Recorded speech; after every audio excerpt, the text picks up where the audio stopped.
오늘 신구약 중간사 세 번째, 마카비 혁명에서부터 AD 70년에 예루살렘이 멸망하는 과정까지를 저희가 오늘 또 나눠볼 건데요. 저희가 중간사 첫 번째, 두 번째를 나눴잖아요. 그래서 그때 내용과 조금씩 반복되는 내용이 있을 건데, 오늘은 중점적으로 하스몬 왕조와 헤롯 왕조 그리고 로마까지 이 세 가지에 대해서 조금 더 중점적으로 나누려고 합니다.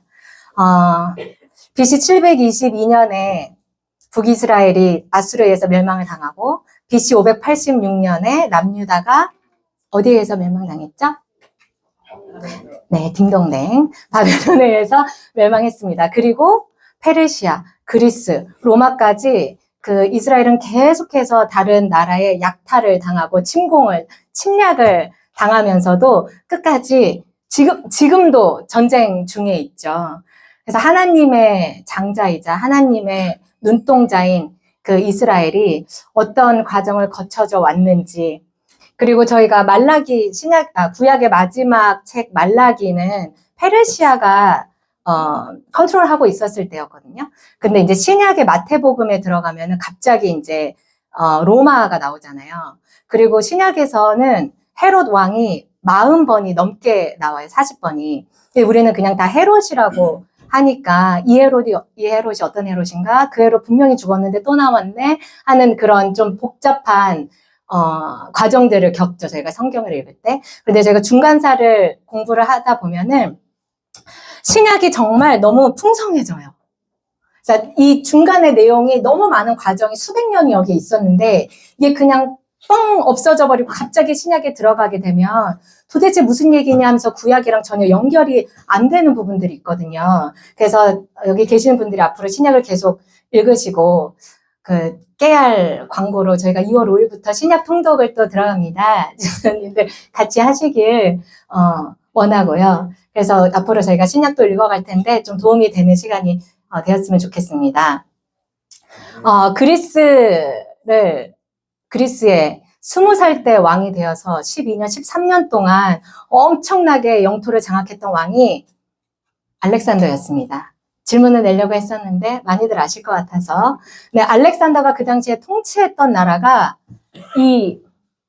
여기 빨간색 선, 이 왼쪽 서부 쪽부터 이 동쪽 그 인도 지역까지 엄청난 나라를 장악을 했어요. 그런데 그의 나이 20살이었잖아요.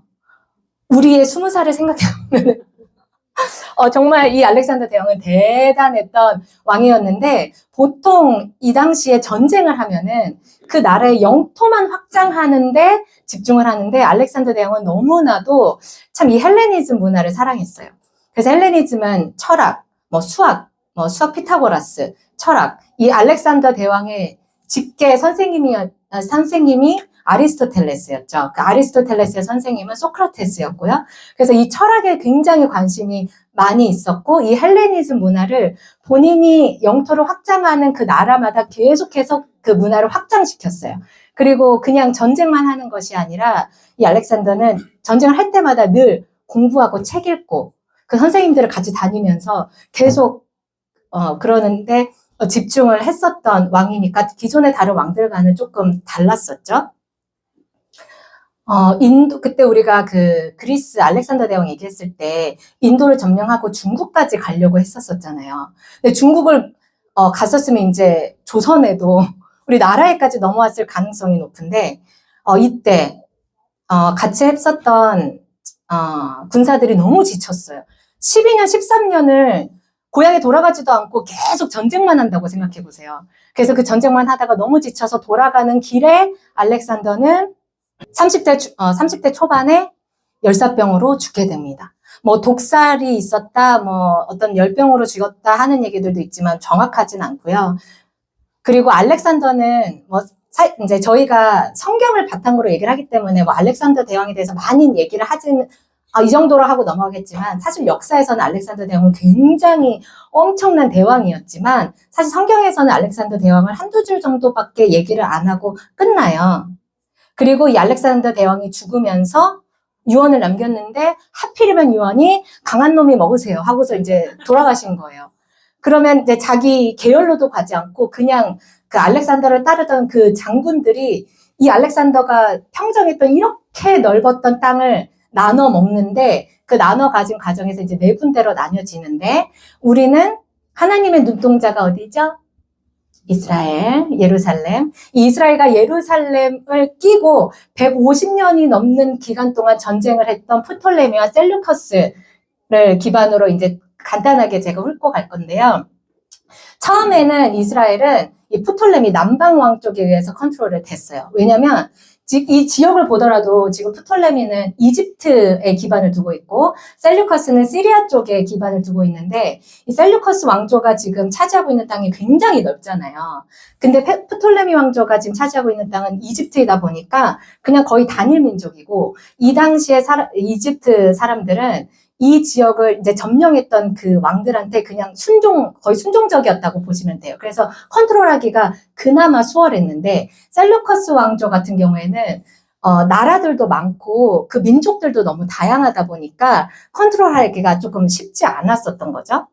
그래서 150년 동안 이 남방왕과 북방왕이 계속해서 전쟁을 하는데 이 내용이 다니엘서에 기록이 되어 있고 저번에 읽어봤던 관계로 여기는 넘어가고요.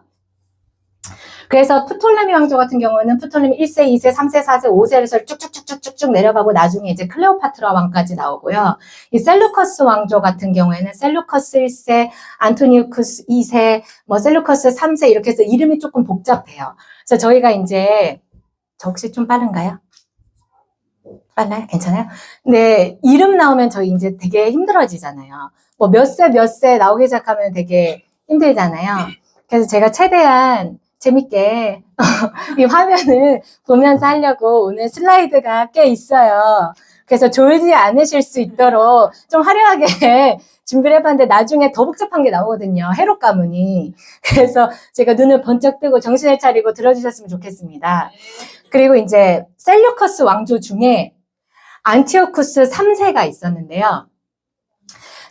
이제 그 위에 왕들은 죽었다는 소리예요. 근데 이제 안티오쿠스 3세 때 이제 로마가 점점 급부상을 하고 있었어요. 그래서 로마와 셀루커스 왕조가 전쟁을 하게 됩니다. 누가 이겼을까요? 네. 똑똑하십니다. 로마가 이겼어요. 그러면서 이제 로마가 점점 이제 떠오르는 햇별로 이제 등장을 하게 되죠. 그런데 이때 전쟁에 지게 되면 어떻게 되냐면은 배상금을 줘야 돼요. 전쟁에 지면. 근데 그 배상금이 어마어마하게 많은 거예요. 그러면 안티오쿠스 3세가 이 배상금을 로마에 내야 되는데 돈이 없잖아요. 그래서 어떻게 했냐면은 성전을 약탈하기 시작해요. 왜냐면 지금도 저희가 교회 가면은 돈이 있잖아요. 그래서 이제 성전마다 다니면서 돈을 막 훔치다가 거기 시민들에 의해서 짓밟혀서 죽게 돼요. 사실 안티오쿠스 3세는 유대인들한테 그나마 조금 우호적인 왕이었는데 이 왕의 결말은 이렇게 됐다. 그리고 이 왕이 죽고 나서 안티오쿠스 에피파네스 4세가 나타나는데요. 이 왕이 어떤 왕이었다고요? 미친놈 안티오쿠스 에피파네스. 그러니까 본인은 원래는 이름이 안티오쿠스 4세인데 스스로 에피파네스는 내가 신이다 이런 소리예요. 근데 이제 본인은 나는 신이다 했지만 사람들은 미친놈이다 이제 이렇게 불렀던 거죠.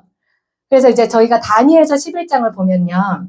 1절부터 45절까지가 이렇게 있는데 1절부터 20절까지 거의 그러니까 반으로 나눴을 때 이 반이 페르시아부터 로마 황제까지 내용이니까 굉장히 수백 년의 내용을 다루고 있는 거잖아요.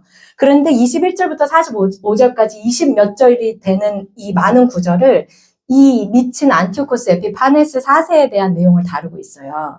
그래서 지금 이 내용을 이제 사람들이 엔타이 크라이스트다 그 당시에 라고 얘기할 정도로 엄청난 유대인 핍박이 있었는데 이런 일을 한 거예요. 이제 본인 스스로, 그러니까 본인 동전을 만들었어요. 그래서 어떻게 해요? 앞에 이제 자기 얼굴을 딱 싣고, 이제 뿜뿜 이제 교만이 막 올라가는 거죠. 이제 뒤에는 제우스 신의 얼굴을 딱 넣고요. 그 다음에 앞에 동전에다 오른쪽에, 신이 나타났다. 내가 신이다. 이제 이렇게 얘기하는 거죠. 그리고 나는 승리를 지닌 자다.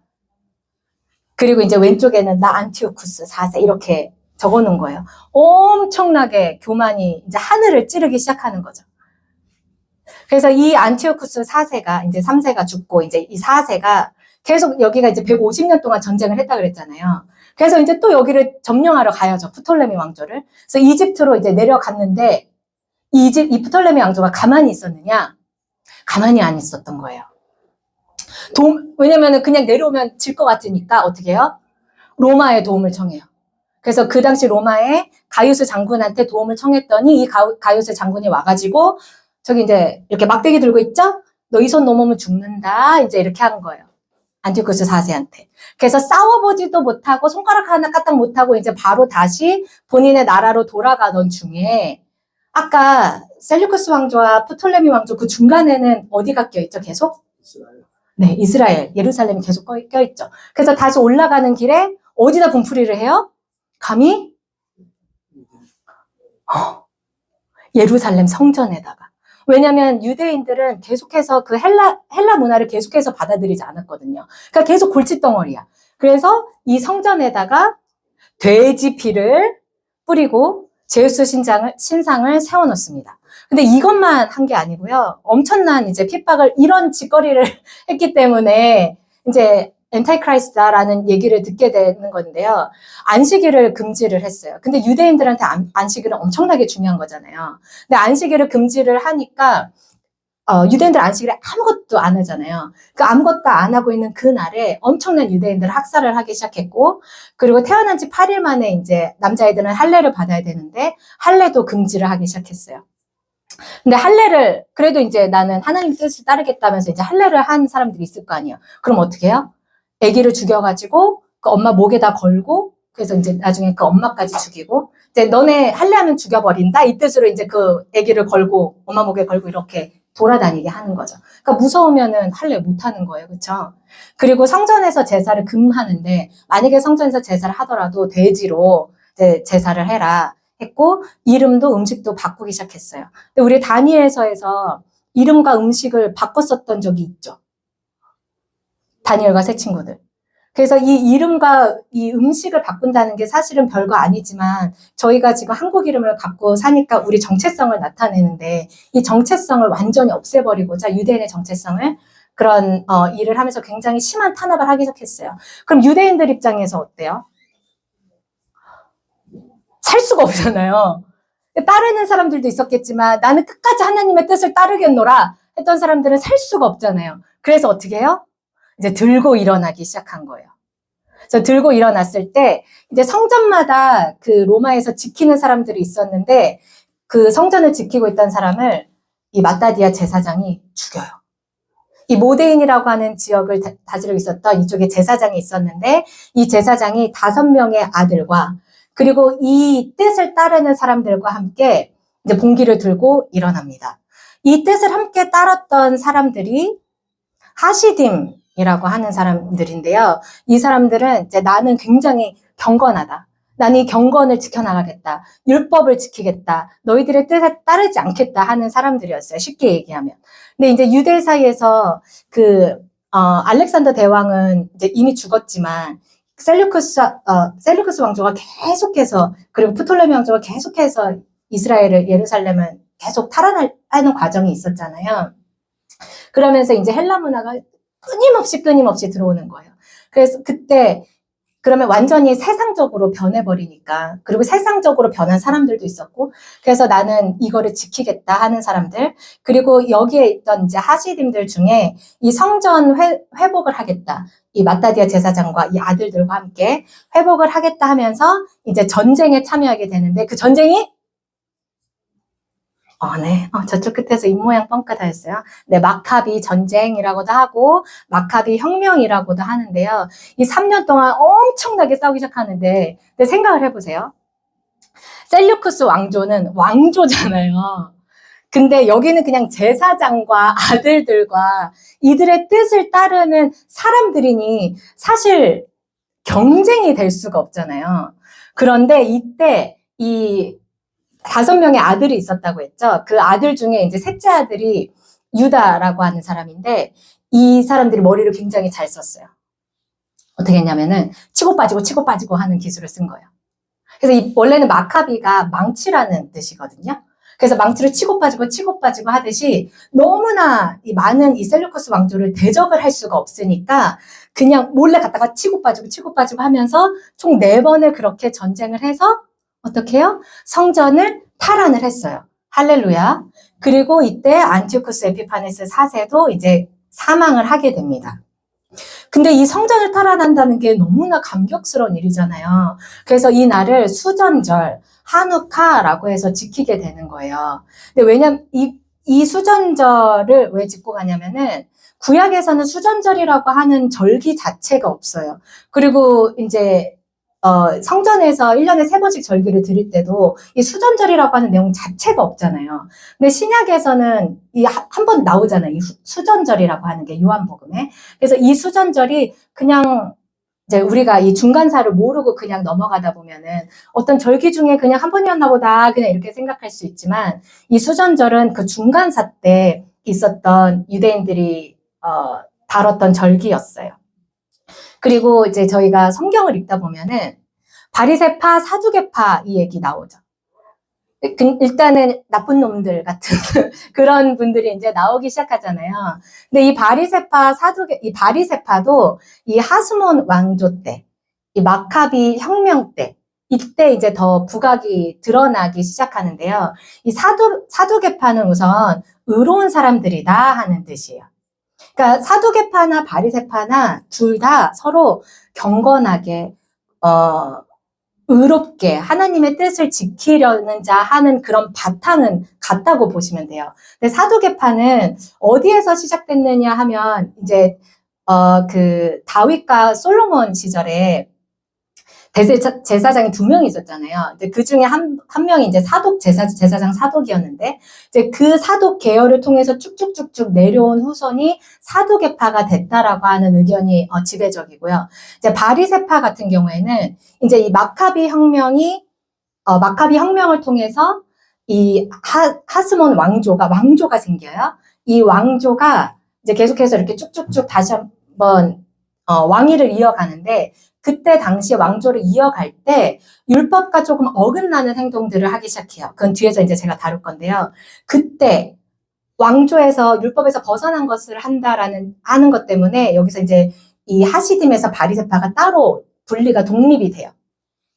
그런데 문제는 여기서 이제 우리는 구별됐으니까 너네는 하스몬 왕조가 다시 만들어졌어도 너희는 율법을 지키지 않는데 우리는 구별됐어. 그래서 이걸 지켜가면 좋은데 이 지켜가는 과정에서 이들은 모세 오경을 따랐는데요. 이 모세 오경을 따르면서 동시에 이 조상들의 구전으로 내려오는 전통까지를 굉장히 강조하면서 그거를 지키기 시작했어요. 근데 그것도 뭐 지키는 건 오케이. 그래서 왜 우리 신약에서 그러잖아요. 너네는 왜 밥 먹기 전에 손 안 씻고 밥 먹냐 그러잖아요. 근데 그게 하나님이 주신 10계명에 있는 게 아니잖아요. 근데 손 안 씻고 밥 먹는다 이걸로 되게 문제 제기하고 있잖아요. 근데 바리새인들은 그런 전통을 이제 하나님의 말씀과 동일시할 정도로 굉장히 지키기 시작하면서 그 기준을 두고 나는 이렇게 한다. 나는 일주일에 2번씩 금식한다. 나는 11조 굉장히 철저히 한다. 나는 말씀을 외운다. 너네보다 낫다. 이제 점점점 나는 이제 권위의식이 생기기 시작한 거예요. 그래서 사두개파 같은 경우에는 이제 모세 오경만을 딱 인정을 하고 나는 너네가 얘기하는 그런 구전으로 내려오는 전통 인정하지 않아. 했던 사람들이 사두개파인데 이 사두개파는 근데 문제는 영적 세계를 인정하지 않아요. 그러니까 우리가 죽으면 천국이 있고 지옥이 있고 천국에 가서 하나님과 영원히 살고 하는 거를 인정하지 않아요. 그러니까 뭐 천사 뭐 이런 것도 인정하지 않고요. 그리고 이 사두개파 같은 경우에는 대부분이 그 제사장 계열이라고 보시면 돼요. 그리고 실질적으로 이 유대 계층을 지배했던 사람들이 이제 사두개파였는데요. 이 뜻이 계속 다르다 보니까 여기서 지금 믿는 것도 다르잖아요. 사두개파는 모세 오경만을 인정하지만 바리새파는 전통도 인정을 하게 되고 그리고 나중에는 정치적으로도 분리가 되면서 계속해서 부딪히게 돼요. 그런데 되게 아이러니하게도 예수님을 십자가에 못 박는 데는 굉장히 서로 단합이 돼버렸죠. 네. 그리고 이제 안티오쿠스 에피파네스 4세가 이제 그 마카비 혁명이 지나면서 이제 죽으면서 이 안티오쿠스 5세가 이제 나타났는데요. 이 5세는 그냥 평화롭게 그냥 우리 이렇게 좀 잘 지내보자 하는 걸 원했어요. 그런데 문제는 이 마카비 세력들은 우리는 이 성전만 이 종교적으로만 프리덤을 얻는 거 원치 않아. 우리는 나라도 원해. 이 정치적으로 완전히 독립하길 원했었어요. 그런데 이 왕이 이제 또 지나고 그 데미트리우스 2세 때 그래. 너네 그럼 유대 독립국가로 다시 한번 인정해줄게. 그러니까 얼마 만에 이 유대가 다시 독립국가로 인정이 되는 거예요. 그러면서 유대가 독립국가가 되니까 아까 그 마따디아 제사장을 시작으로 한 왕조가 다시 생기게 되는 거죠. 근데 우리가 유다가 BC 586년에 이제 멸망을 했잖아요. 그리고 BC 142년에 한 400여 년 만에 다시 유다의 왕조가 세워지기 시작한 거예요. 엄청난 일이 일어난 거죠. 그런데 이 왕조가 100년도 지속을 못해요.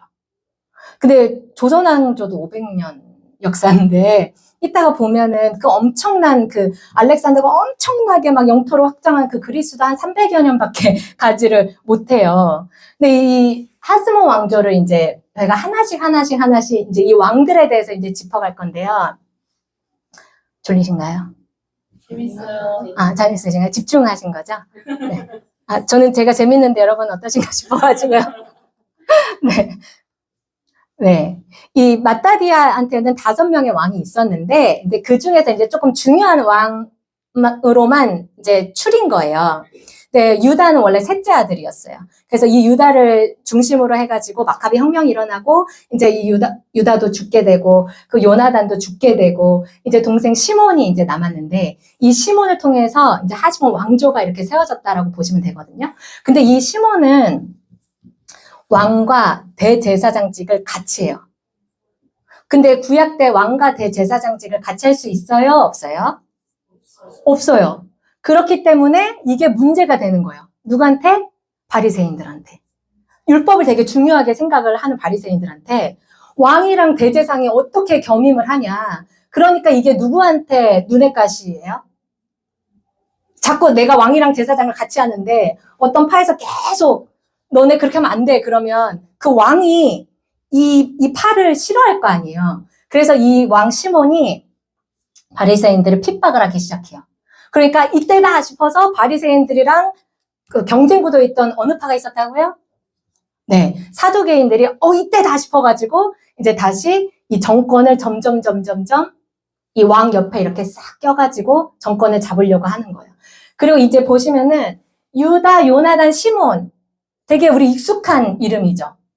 성경에서 되게 자주 보던. 근데 갑자기 힐카누스, 얀네우스, 아리스토블루스 막 이상한 이름이 나오기 시작해요. 이게 이제 헬라화된 이름인데 되게 이 왕조 종교적으로도 자유를 원했고 이 정치적으로도 자유를 원해서 나라를 완전히 다시 찾았는데 한 세대 이제 지나고 나서 바로 이제 되게 헬라화가 급속하게 이제 들어오면서 이름이 이제 다다다다닥 이제 변하기 시작하죠. 그래서 이 요한 힐카누스 때는요, 여기서 우리가 기억하면 좋은 거는, 이두메 지역, 에돔 지역. 에돔이 누구의 후예들아요? 네. 에서의 후예들이 이제 거주하는 곳이 에돔이었잖아요. 이 에돔에, 에돔을 유대화시키기 시작해요. 그래서 여기에 있는 사람들한테 할례를 하게끔 하고, 안식일을 지키게끔 하고, 그렇게 해서 강제로 개종을 시켜요. 근데 이제 이게 딱 들었을 때는 너무 잘 된 것 같잖아요. 왜냐면 에돔은 그전에도 계속 문제를 일으켰었던 형제 나라였지만 문제를 일으켰었는데, 개종을 시키고 유대화시키니까 얼마나 잘 됐어요? 그런데 문제는 이때 헤롯 안티파터가 에돔에 살고 있었는데 이 당시에 유대교로 개종을 하게 돼요. 근데 이 헤롯 안티파터는 우리 신약에서 예수님, 그러니까 2살 이하, 예수님 태어날 때 2살 이하로 다 죽여 했던 그 헤롯 대왕의 아빠거든요. 그 헤롯 대왕이 이제 슬슬슬 이 유대 쪽으로 이제 등장하려고 이제 꾸물거리고 있는 시기가 이 요한 힐카누스 1세 때예요. 그리고 이때는 요한 힐카누스 1세 시대에는 영토를 굉장히 많이 확장을 했는데 실제로 다윗과 솔로몬 때 영토를 확장했다 할 만큼 굉장히 많은 영토를 확장을 하니까 부유했겠죠. 그래서 여기 조그만 예루살렘, 처음에는 예루살렘 성전만 탈환을 했잖아요. 그런데 이 마카비 혁명 때 그 정치적으로 완전히 독립을 하면서 이전에 잃었던 땅들까지 다 확보를 다시 하게 되는 거예요. 그리고 이제 요한 힐카누스 1세의 아들들이 이제 2명이 있었는데요. 여기가 골칫거리예요. 네, 이 아리스토블루스 1세와 알렉산더 얀네우스 이 아들 2명이 있었어요. 근데 아리스토블루스는 딱 왕을 1년밖에 유지를 못해요. 근데 1년밖에 유지를 못하는데 이 사람이 죽었을 때는 굉장한 죄책감과 정신병에 죽었다고 하는 얘기가 있는데 왜 그러냐면은 자기가 처음에 이제 왕위를 갖게 됐어요. 근데 그 왕위를 갖게 되니까 지켜야 되잖아요. 지켜야 되니까 자기랑 반대되는 사람들 다 죽이기 시작했어요. 엄마는 굶겨 죽여요. 그리고 동생들도 다 죽였어요. 그리고 몇 명은 이제 감옥에 가두기 시작한 거예요. 그런 짓을 했는데 1년밖에 유지를 못하는 거죠. 그리고 이 아리스토블루스가 죽었는데 이 죽으면서 이제 그 밑에 노란색 보면 노란색 체크되어 있는 게 여자들이거든요. 그 알렉산드라 살로메가 아리스토블루스 1세의 와이프였어요. 그래서 이 아내한테 이 왕권을 주고 죽어요. 근데 여자는 제사장을 할 수 있어요? 없어요? 왕은 될 수 있었는데 제사장은 못했어요, 이때. 그래가지고 이 알렉산드라 살로메가 죽은 남편의 동생, 감옥에 갇혀있던 알렉산더 얀네우스를 감옥에서 꺼내고 제사장직으로 앉혀요. 근데 대제사장은요, 레위기 보면은 결혼을 할 때, 미망인이랑 할 수 있어요? 네, 그러면 이제 다른 사람의 아내인 사람이랑 결혼할 수 있어요? 처녀하고 결혼을 할 수 있어요. 그런데 지금 이 하스모 왕조는 왕과 대제사장직을 계속 겸임을 했는데 이 알렉산더 얀네우스가 자기 형의 와이프였던 알렉산드라 살로메랑 또 결혼을 해버렸잖아요. 그럼 이게 또 누구한테 문제가 되죠? 율법주의자? 누구? 바리새인들한테 또 문제가 되는 거예요. 그럼 그거 가지고 계속 문제를 삼았겠죠. 그런데 이 알렉산더 얀네우스는요, 이때 바리새인들을 수천 명을 그냥 죽여버려요. 몰상식하게 그냥 죽여. 그러니까 이제 이 바리새인들이 계속 이 왕의 지지를 못 얻으니까 또 이 경쟁 구도에 있던 어느 파가 또 나온다고요? 사두개파가 또 다시 이때다 싶어서 또 다시 이 왕의 지지를 얻기 시작한 거예요. 네. 그리고 이 알렉산더 얀네우스도 이제 죽고요. 이 알렉산드라 살로메가 이제 이 여왕이 있었는데 이 여왕이 2명의 아들한테 이제 2명의 아들이 있었어요. 요한 힐카누스 2세와 아리스토블루스 2세. 이 2명의 아들이 있었는데 이제 큰아들 요한 힐카누스 2세한테 또 왕권을 이제 주려고 했어. 근데 요한 힐카누스 2세는 성향이 막 이렇게 딱히 그렇게 막 이렇게 전쟁하고 싶어 하고 그렇지가 않아요. 그냥 이렇게 평화를 원해. 그리고 이렇게 별로 야망이 없어. 그런데 아리스토블루스 2세는요, 굉장히 야망가고 권력을 되게 원했어요. 그런데 엄마가 형한테 이제 왕권과 제사장직을 주려고 하니 동생이 문제를 일으키겠죠. 그래서 이 동생이 문제를 일으켜서 원래는 처음에는 형이랑 대화가 잘 됐어요. 형이 평생 지내는 동안 내가 금전적으로 다 대줄게 하면서 다 해결이 됐는데 이때 이 요한 힐카누스 2세를 지지하던 사람이 있었어요. 그 이름하여 헤롯 안티파터. 그 에돔에서 개종했던 그 헤롯 안티파터가 요한 힐카누스 2세 쪽을 지지하고 있었는데 이 요한 힐카누스 2세는 정치에 별로 관심이 없고 이 동생이 막 정치를 막 하려고 하면서 여기를 막 장악하려고 해. 그러면 이 정치에 굉장히 뛰어나고 줄타기를 굉장히 잘했던 사람이 헤롯 안티파터였는데 이 사람이 불안한 거예요. 요한 힐카누스는 괜찮아. 근데 헤롯 안티파터가 큰일 났다. 그래가지고 요한 힐카누스한테 야 네가 형인데 이렇게 되면 큰일 나지 하면서 옆에서 샤바샤바 하기 시작한 거예요. 그래서 어떻게 돼요? 요한 힐카누스 2세가 왕권과 대제사장권을 다 갖게 돼요. 근데 이때 어떻게 이 왕권과 제사장권을 다 갖게 되냐면요.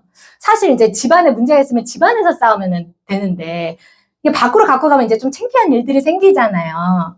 근데 여기서 둘이서 집안에서 해결을 하지 않고 로마의 도움을 요청을 해요.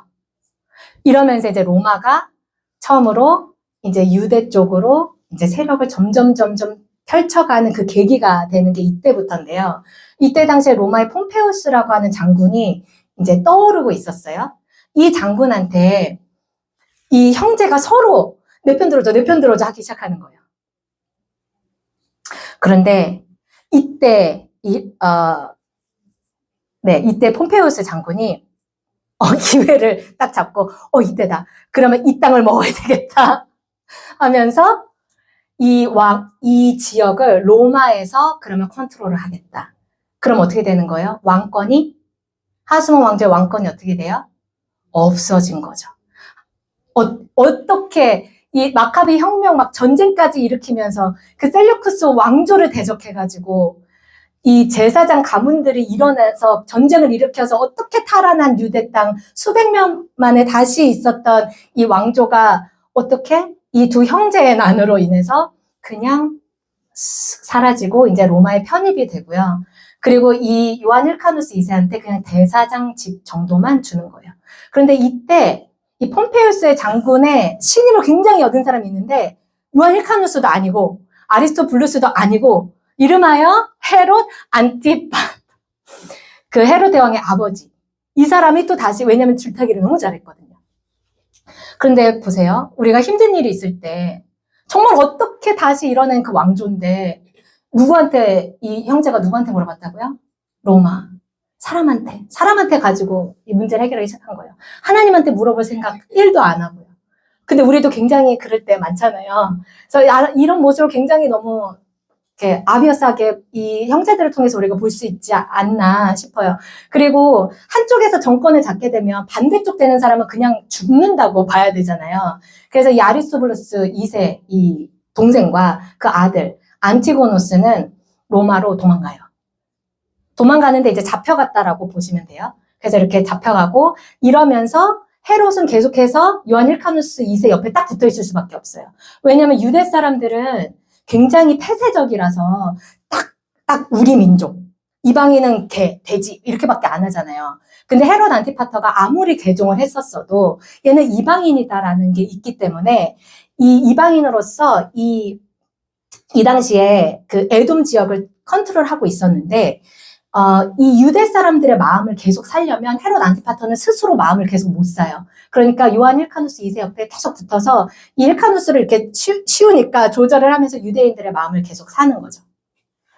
그리고 이때 이제 그 이름도 유명한 율리우스 카이사르 시저가 이 당시에 이제 로마에서 폼페우스가 점점점 지는 해가 되고 이제 시저가 점점점 뜨는 해가 되는데요. 네, 이 시저가 나타나는데 이 폼페이우스 장군과 시저가 이제 전쟁을 하기 시작해요. 왜냐하면 이 땅에 두 개의 해는 있을 수 없기 때문에. 그럼 누가 이길까요? 떠오르는 해. 시저가 이기게 됩니다. 그리고 폼페이우스는 도망가요.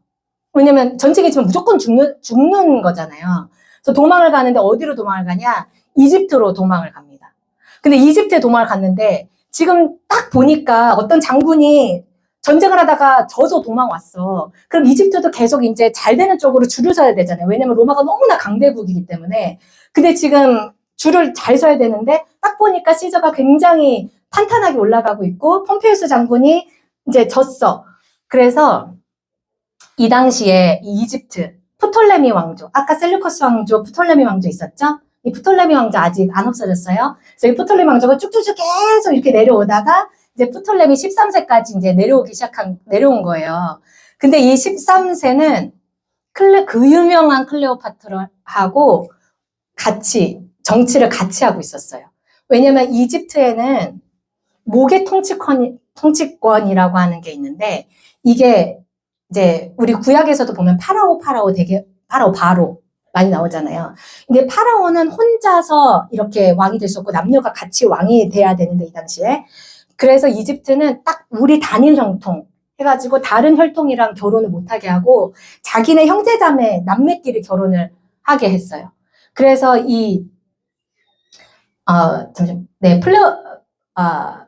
프톨레미오스 프톨레미오스 13세와 우리가 아는 그 유명한 클레오파트라가 같이 결혼을 해서 통치를 하고 있었는데 그때 이 남동생의 나이는 9살밖에 안 되는 거예요. 그럼 거의 누가 다스리고 있었다는 소리예요? 클레오파트라가 다스리고 있었다는 거죠. 그런데 그때 폼페우스가 그 장군이 시저랑 전쟁을 하고 도망을 왔을 때 어떻게 해요? 이때다. 그 프톨레미오스 13세가 그 누나랑 같이 통치하는 거 싫어했거든요. 본인이 혼자 통치하고 싶었어요.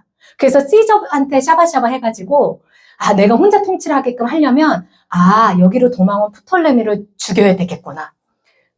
폼페우스를 죽여야 되겠구나. 그래서 그 폼페우스 장군을 목을 잘라서 그 목을 시저한테 보내요. 근데 그 시저가 어떻게 되냐? 클레오파트라랑 사랑에 빠져버린 거예요. 클레오파트라 사랑에 빠져서 실제로 결혼을 하고 아들 한 명까지 나면서 사랑에 빠져서 살아버리니 그 남동생은 어떻게 돼요? 시저한테 잘 보이려고 했다가 누나가 사랑에 빠져서 그랬으니 나는 가만히 있을 수 없다 하면서 이제 시저랑 전쟁을 치르게 되는데 그 당시에 시저의 군사가 4,000명밖에 안 됐고 프톨레미오스의 군사는 2만 명이 넘었어요.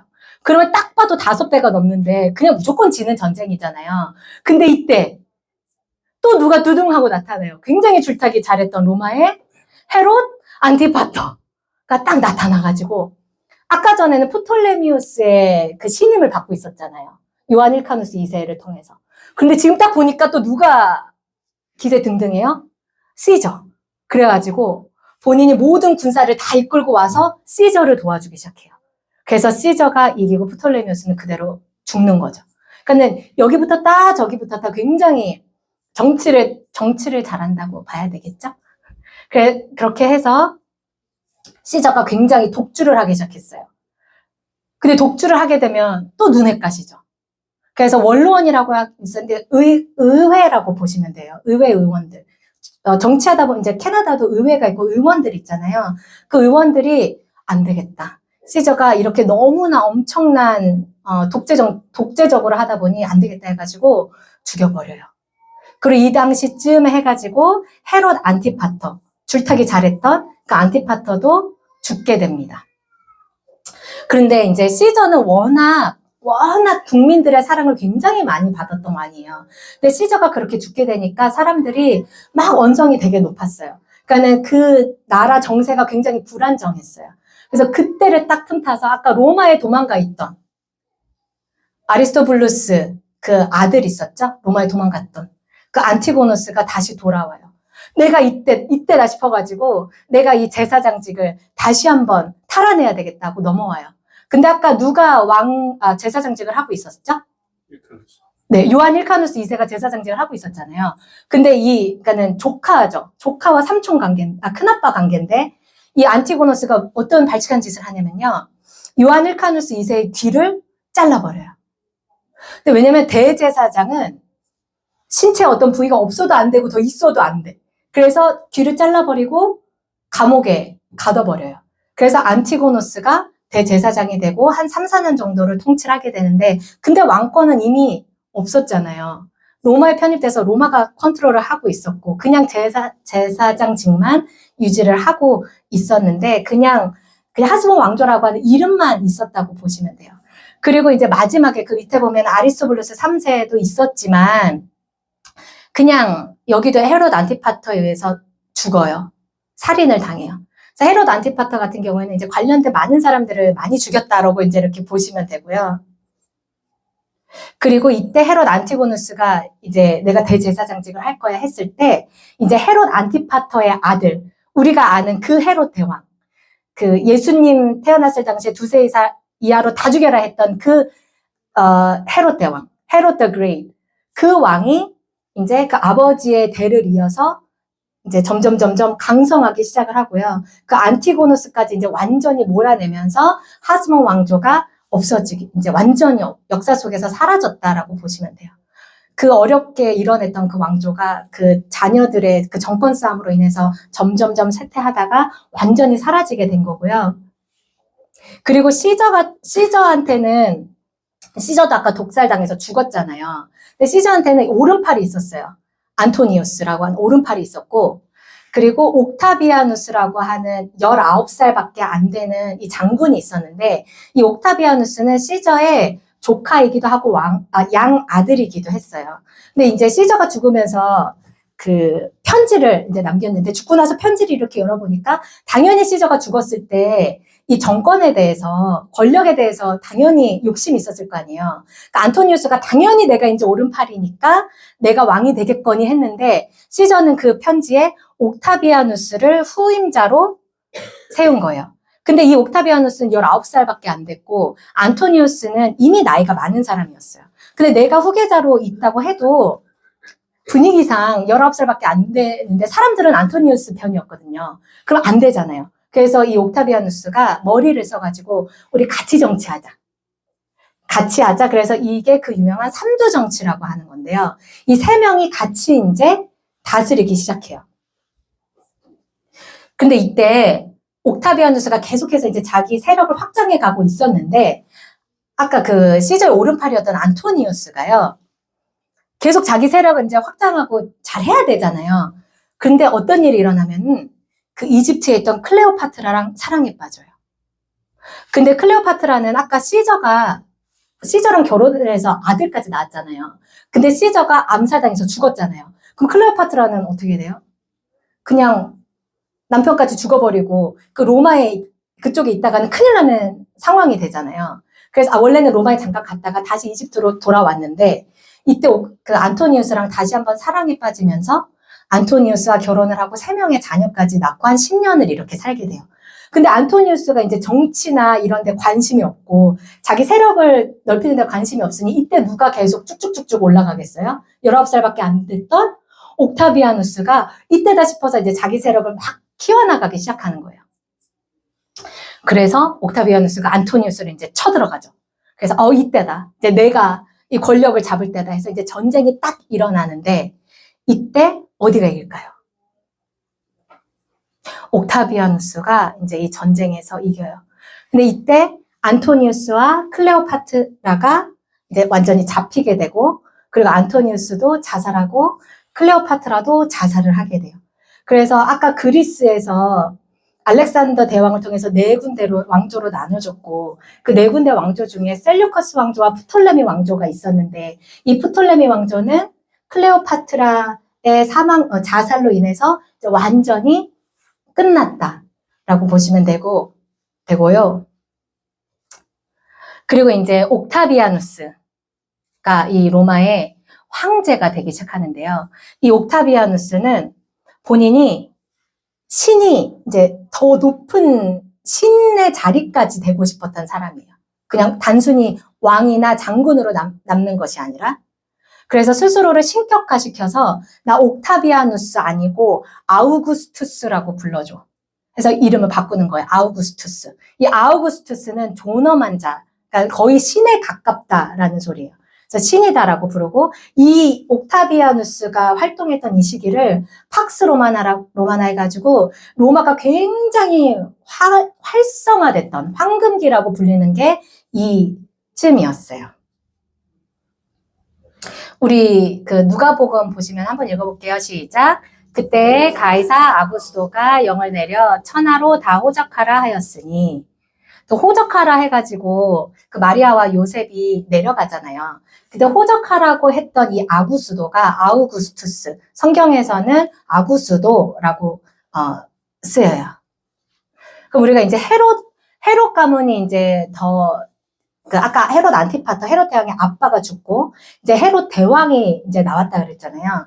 이 헤롯 대왕은 안토니우스 시대에도 있었고, 시저 시대에도 있었고, 이 정치가 여러 번 바뀌었는데도 계속 줄타기를 하면서 여기저기 붙어가면서 계속 살아있었거든요.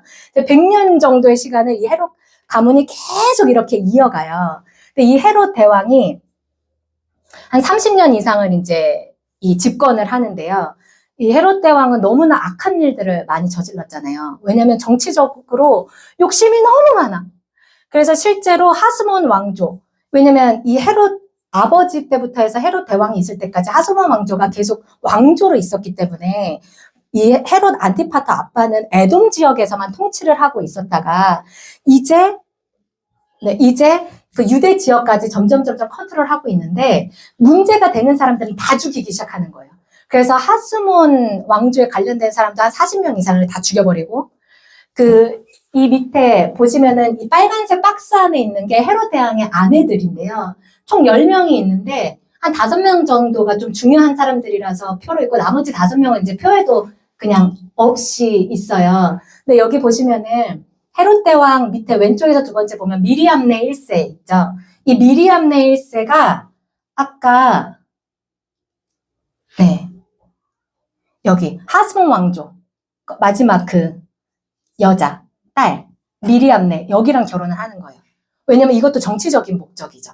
왜냐면 본인은 이방인이기 때문에 유대를 다스리고자 하는데 이방인이기 때문에 그 유대 혈통인 미리암네랑 같이 결혼을 해가지고 자식을 낳기 시작하는데 나중에는 그 와이프도 죽이고 그 와이프 미리암네에서 나온 알렉산더 아리스토블루스 다 죽이고요. 죽기 5일 전에는 자기 장자였던 안티파터도 죽고요. 그냥 다 웬만하면 그리고 장모님도 죽이고 이제 다 죽였다고 보시면 돼요. 그리고 마지막 죽을 때 얼마나 교만했냐면은 죽는 순간 내가 죽으면 이 사람들이 나를 위해서 슬퍼서 울어야 되잖아요. 근데 이렇게나 이제 악한 일을 저질렀으면 안 울 수도 있잖아요. 그래가지고 유대인들을 수천 명을 경기장에다 다 모아놓고 죽여요. 비슷한 시기에. 그러면 그 가족들이 막 슬퍼 울 거 아니에요. 그러면 자기도 그때 같이 나를 위해서 슬퍼서 울라라는 뜻으로 본인이 죽기 며칠 전에 유대인들을 수많은 사람을 학살을 해요. 정말 정신적으로 굉장히 문제가 심각했던 왕이었죠. 그리고 이 헤롯 왕이 성전을 짓잖아요. 우리가 안 성전이 3가지가 있죠. 솔로몬 성전, 그리고 수르바벨 성전, 그리고 수르바벨 성전을 증축한 게 이제 헤롯 성전이잖아요. 이 헤롯이 이 성전을 수십 년간 증축을 해요. 64년까지. AD 64년까지. 그런데 이 AD 64년에 다 지었는데 몇 년 후에 AD 70년에 이 성전이 그냥 완전히 무너지게 되죠. 근데 이 성전 사이즈를 한번 봐보세요.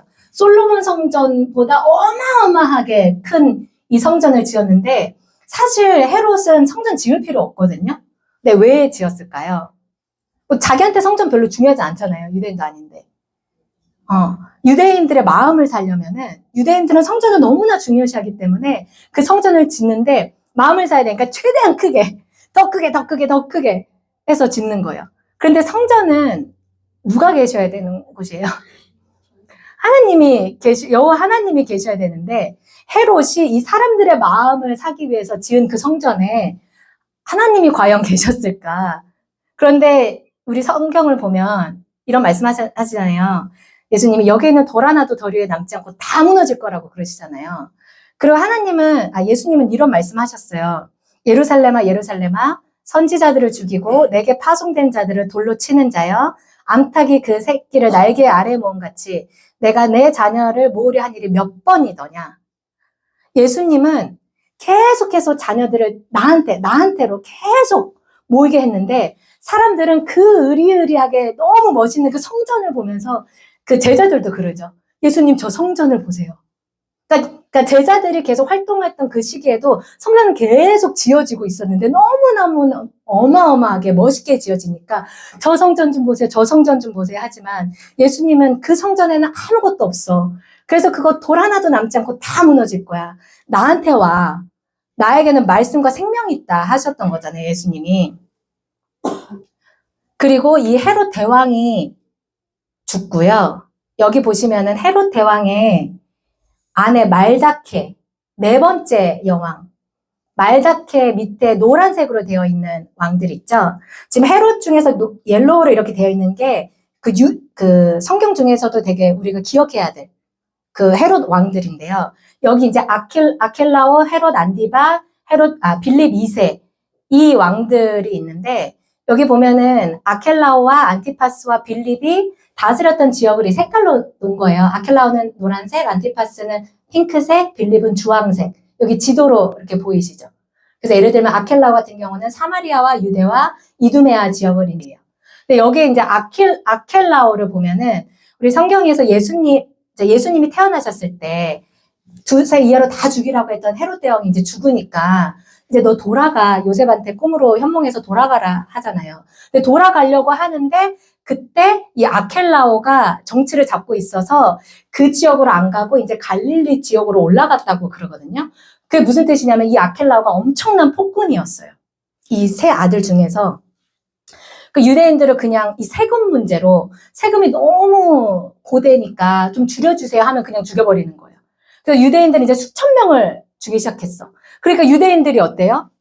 내 주변 사람들이 다 죽어가기 시작해. 이 지역을 다스리는 왕이 뭐 말만 하면 죽여. 그러면 살 수가 없잖아요. 그래서 이제 로마에 직접적으로 막 탄원을 하는 거예요. 살 수가 없다. 우리는 못 살겠다. 이 왕 때문에. 그러니까 로마에서 안 되겠다. 이 아켈라오 때문에 너무 문제가 많다 싶어가지고 이 아켈라오는 저 멀리 보내고 이 지역만 총독을 둬서 다스리기 시작하는 거예요.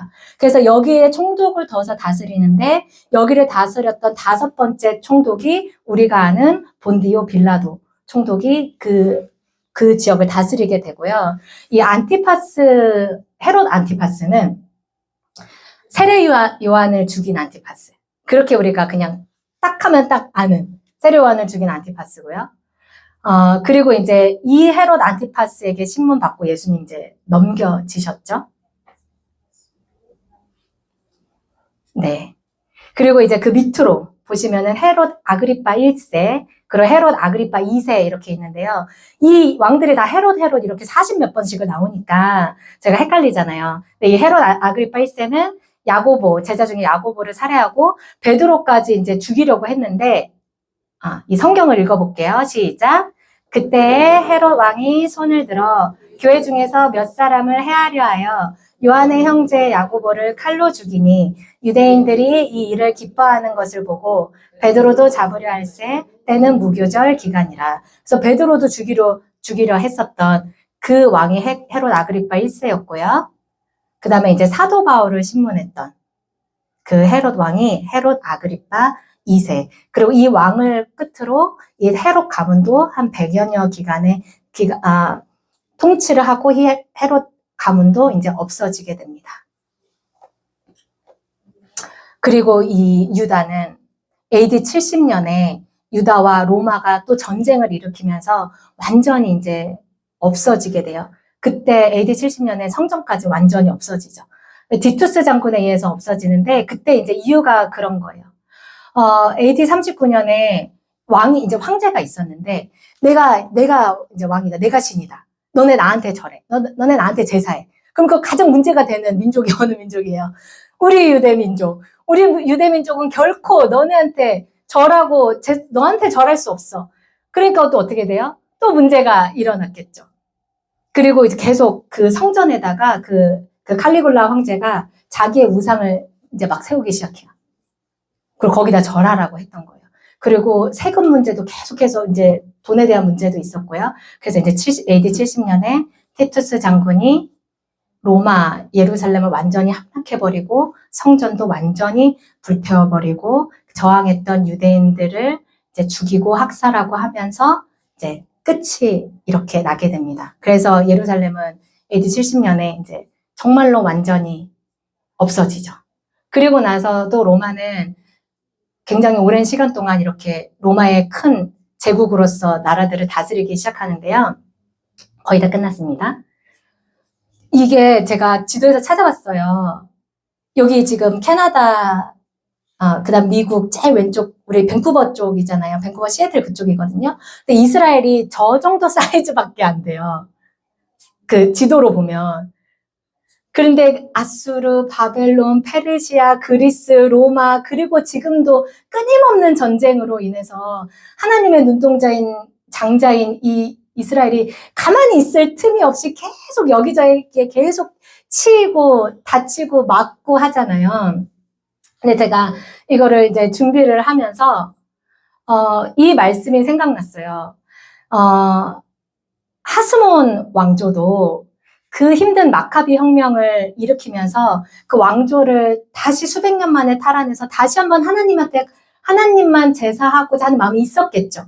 그런데 한 세대도 지나지 않았을 때 이미 헬라 문화를 너무 많이 받아들이면서 자식들의 이름도 바뀌었고, 그러니까 스스로 하나님을 경외하려고 하지만 이 사람이 세운 그 권력, 사람이 하고자 하는 그런 투쟁들, 그리고 내가 세운 그 성전, 헤롯 왕이 세운 그 성전처럼 이 사람이 하고자 하는 것들은 하나님의 뜻이 있지 않으면 그 어떤 것도 남아날 수가 없구나. 그리고 우리 잠언서에도 보면은 사람이 아무리 자기의 길을 다 정해도 그 길을 인도하시는 거는 하나님 여호와께서만 하시는 거잖아요.